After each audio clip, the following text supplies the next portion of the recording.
परमेश्वर एकदा माणूस, घोडा, बैल, गाढव आणि माकड असे पाची प्राणी तयार करतो आणि पाची प्राण्यांना 25-25 वर्षाचं आयुष्य बहाल करतो। सर्व प्राणी परमेश्वराचे आभार मानतात की आम्हाला 25 वर्षाचं आयुष्य दिलं म्हणून, पण मनुष्य प्राणी जो असतो तो मात्र त्याच्यावर समाधानी नसतो। तो परमेश्वराला म्हणतो की मला माझं आयुष्य वाढवून हवं आहे।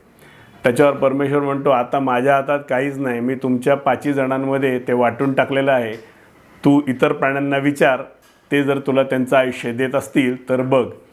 मनुष्य प्राणी सर्व 4 प्राण्यांना विनंती करतो आणि 4 प्राणी उदारपणे त्याला आपापल्या आयुष्यातली 10-10 वर्ष देतात। फक्त ती त्यांच्या गुणवैशिष्ट्यांसकट देतात। त्यामुळे माणूस आयुष्याची पहिली 25 वर्ष हा माणसाचं जीवन जगतो। 25 ते 35 ही 10 वर्ष तो घोड्याचं आयुष्य जगत असतो। ऊर फुटेस्तवर त्याला कॉम्पिटिशनमध्ये धावायचं असतं आणि सगळं जग आपल्या टाचेखाली आणायचं असतं। त्याच्या पुढे जर जगला तर 35 ते 45 ही वर्ष तो बैलासारखं राबत असतो आणि आपण कमवलेल्या शेतामध्ये कधी ना कधीतरी छान पीक येईल आणि आपलं पुढचं आयुष्य आनंदात जाईल ह्याने तो खाली मान घालून कष्ट करत राहतो।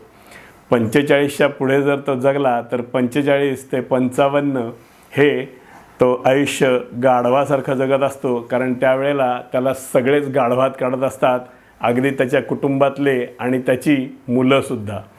आणि जर यदा कदाचित 55च्या पुढे 65पर्यंत किंवा पुढचं जेवढं आयुष्य बोनस म्हणून मिळेल ते जगला तर तोपर्यंत त्याचं माकड झालेलं असतं, जेव्हा त्याच्याकडे कोणीच लक्ष देत नसतं आणि तो स्वतःच माकड चेष्टा करून स्वतःची करमणूक करून घेत असतो आणि कोणीही लक्ष देत नसेल तरी या फांदीवरून त्या फांदीवर उड्या मारत स्वतःकडे लक्ष वेधून घ्यायचा केविलवाणा प्रयत्न करत असतो।